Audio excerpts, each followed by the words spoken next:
Je vais les inviter à nous rejoindre. Ils vont arriver.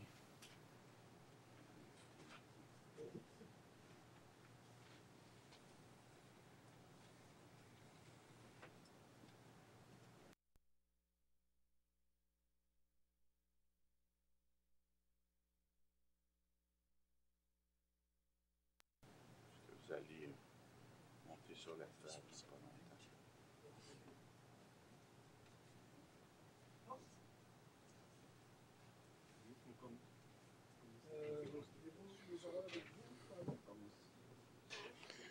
Pardon?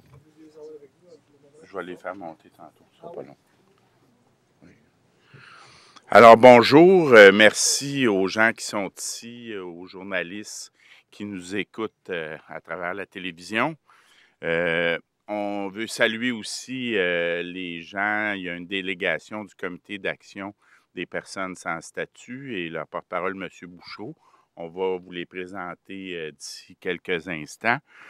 On apprenait ce matin que depuis novembre 2015, il y a eu quelques 38 000 réfugiés d'acceptés au Canada. On ne connaît pas le nombre exact, c'est autour de ça. En tout, 300 000 nouveaux arrivants. Alors, on n'est pas contre ça, on est d'accord avec ça, mais en même temps, on laisse des centaines de réfugiés du tremblement de terre en Haïti ou des réfugiés des violences qui sont arrivés après les violences au Zimbabwe. On laisse ces gens-là dans l'incertitude depuis des années. On dirait qu'il y a un deux poids, deux mesures. Ces gens-là ont été maintenus dans l'incertitude, bon, dans le cas du tremblement de terre depuis 2010, parfois depuis plus longtemps. Et ils faisaient l'objet d'un moratoire. Ils ne pouvaient être déportés parce qu'ils faisaient l'objet d'un moratoire qui a été levé par le gouvernement conservateur en 2014. Et malgré, ça visait 3500 réfugiés qui n'avaient pas pu encore faire leur demande ou dont les demandes avaient été refusées. Alors, malgré plusieurs demandes de sursis du gouvernement du Québec, même auparavant, Mme de Courcy, qui était ministre de l'Immigration, avait fait des demandes pour activer le traitement de ces dossiers-là. Alors, malgré ça, ces gens-là sont restés dans l'incertitude. Il y a eu, lors de la levée du moratoire en 2015, il y avait 3500 ressortissants haïtiens et zimbabwéens sans statut qui étaient menacés de déportation. Ensuite, quand on a réussi à obtenir un nouveau sursis en décembre dernier, on nous a dit qu'il y avait environ 2200 réfugiés qui avaient fait leur demande ou qui étaient en attente de faire une demande. Après le nouveau sursis, on nous dit qu'il y a eu entre 90 et 200 ou 300 personnes qui ont pu faire des nouvelles demandes. Mais depuis ce temps-là, plusieurs personnes ont contacté le Comité d'action des personnes sans statut pour exprimer l'état de détresse dans lequel ils se trouvent en attente d'avoir leur réponse. Nous, on avait demandé une solution globale et collective pour que ces gens-là puissent enfin obtenir leur résidence permanente. Et c'est toujours pas réglé. Alors, on considère que c'est complètement inhumain de maintenir des gens dans un état de détresse comme ça. Je vais inviter maintenant M. Bouchot et les gens de la délégation à s'avancer ici en avant. Ils vont pouvoir vous donner beaucoup plus de détails et d'explications sur la situation. M. Bouchot, merci. Merci, M. Beaulieu. Et bonjour tout le monde. Mon nom est Serge Bouchereau. Je suis le porte-parole du Comité d'action des personnes sans statut, CAPS. J'aimerais vous présenter les membres de ce comité qui m'accompagnent et qui forment une délégation du CAPS. Nous venons de Montréal jusqu'ici à Ottawa.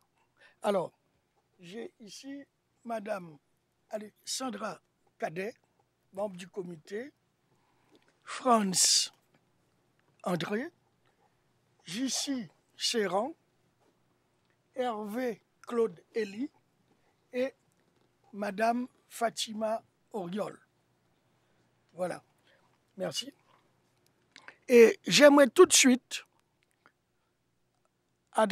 donner la parole à Madame Fatima avant de vous dire l'objet pour lequel on est ici aujourd'hui. Nous sommes venus ici dire au Premier ministre Trudeau du gouvernement libéral qu'il est temps pour lui de prendre les dispositions nécessaires pour mettre fin à la souffrance et à tout ce que vivent les personnes sans statut d'origine haïtienne et zimbabwéenne. Ces gens-là sont lassés d'attendre. Il y en a qui sont ici depuis 10 ans, 8 ans, etc. Ces gens-là sont bien intégrés dans la communauté québécoise et canadienne. Pourquoi ne pas prendre une mesure spéciale, comme ce fut le cas dernièrement? Pourquoi avoir permis à 38 000 Syriens de venir au Canada, ce avec quoi nous sommes entièrement d'accord? D'ailleurs, nous remercions le gouvernement d'avoir accueilli ces réfugiés syriens. Mais pourquoi ne pas faire la même chose pour les Haïtiens qui sont déjà ici, qui sont bien intégrés? Donc, nous sommes venus dire au gouvernement, il est temps qu'il agisse, il est temps qu'il prenne une mesure spéciale pour permettre à tous ces gens-là de demeurer ici et de pouvoir enfin respirer comme du monde. Merci. Je donne la parole à Madame Fatima qui va vous donner un témoignage. Merci. Plus besoin de dire mon nom. Parlons de la situation des personnes sans statut vivant au Canada. Ces personnes-là, tout comme moi, on vit vraiment une expérience tout à fait abominable. Et en premier lieu, je vais vous parler sur la question de l'identité. Ici, c'est comme on est un groupe anonyme. On ne représente presque quasiment rien au pays sur la question d'identité. C'est comme on n'a pas d'identité.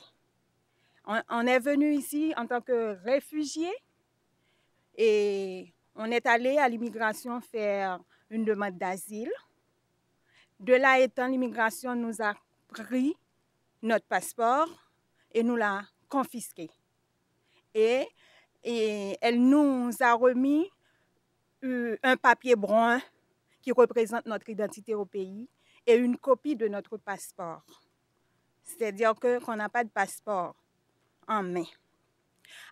Partout où on se présente ici, on nous demande toujours de présenter 2 pièces d'identité. Et or, on n'a qu'une seule pièce d'identité qu'on nous donne qui n'est même pas suffisante pour nous représenter en tant que personne. Lorsqu'on présente ce papier-là, partout où on se rend pour effectuer ou pour faire une affaire quelconque, on nous dit que si on n'a pas d'autres pièces d'identité, par exemple, carte d'assurance maladie, permis de conduire, passeport. Moi, personnellement, je présente la copie que l'immigration m'avait donnée. Et on me dit, non, la copie ne peut pas me servir. Il me faut normalement l'original du passeport. Alors là, c'est tout, je suis bloquée parce que ce dont j'étais allée effectuer est tout à fait abandonné parce que je n'ai pas de pièce d'identité. La banque ne veut pas nous donner la possibilité d'avoir des cartes de crédit.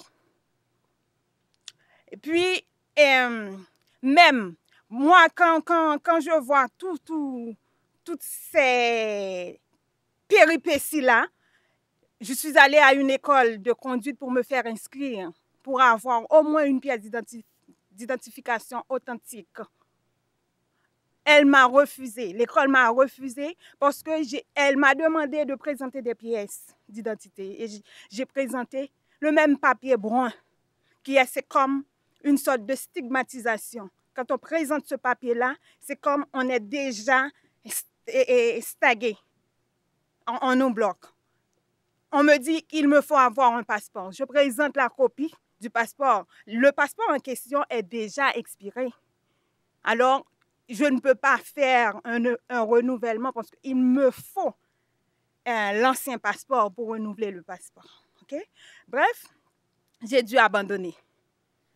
Et sur la question d'assurance de santé privée, on nous refuse catégoriquement parce qu'on est sans papier ici. On n'a pas de police d'assurance de santé privée. OK? D'autre part, permis de travail.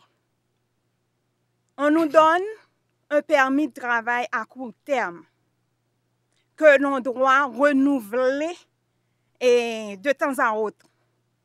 Et ça coûte très cher pour renouveler notre permis de travail. Ça coûte environ 255 $ au moins. Puis, quand on renouvelle ce permis, on nous le donne à une très courte durée. C'est comme 6 mois. Moi, j'ai renouvelé mon permis, c'est 6 mois, 6 mois. C'est sauf le 3e qu'on me l'a donné pour 1 an, qui est déjà expiré. Et j'ai déjà fait l'application pour le renouveler. Jusqu'à maintenant, depuis en mai, jusqu'à maintenant, je ne l'ai pas encore.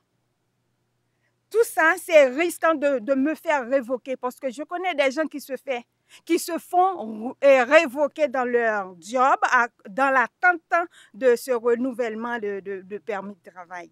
Alors tout ça, c'est vraiment inhumain. C'est vraiment compliqué pour nous. Et d'autre part, il y a aussi des familles, moi, une chance que je n'ai pas encore mes enfants ici. Il y a des familles qui ne peuvent pas envoyer leurs enfants à l'école à cause qu'ils n'ont pas de papier. Ils n'ont pas d'allocation. C'est vraiment pénible, c'est vraiment critique pour nous autres. Et puis, tout ceci-là, pour dire qu'on est vraiment tanné de vivre ainsi, comme des parias au pays.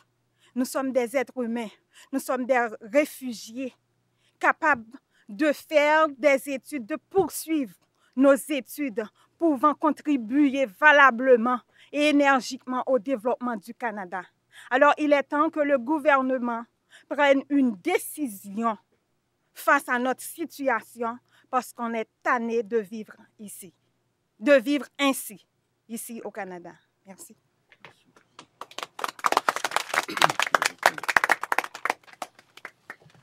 Merci beaucoup, Mme Fatima, pour ce témoignage. Alors, ce qu'on veut dire, c'est que c'est complètement inacceptable. On accepte des réfugiés, on a accepté 38 000 réfugiés syriens.